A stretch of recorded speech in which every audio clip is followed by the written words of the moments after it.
Yine həmin küçə, yine həmin qaranlıq. Sənsizliyin dördüncü günü amma mənə sanki bir əsirlik.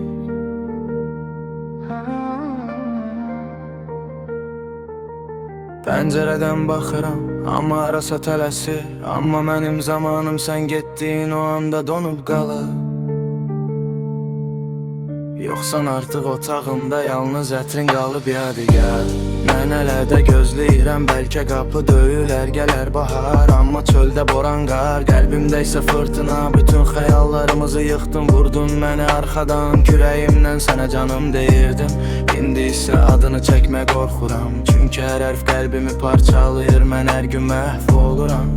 Hatırlayırsan o parki, ilk dəfə əlini tutduğum yerində o skamyada tək oturub geçmişi vərəqləyirəm bir-bir deyirdin, ayrılmarıq deyirdin, ölüm bizi ayırar. Sən demə adi bir bəhanə kifayətmiş, səni məndən qoparar. Telefonumda şəkillərin silməyə əlim gəlmir.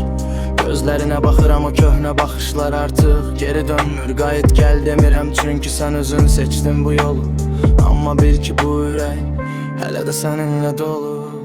Gedişin yaman ağır oldu, sındırdı qol qanadımı. Sən sildin tarixdən həm məni həm də öz adını. Dostlar soruşur hardadır, cavab verə bilmirəm. Getdi deyib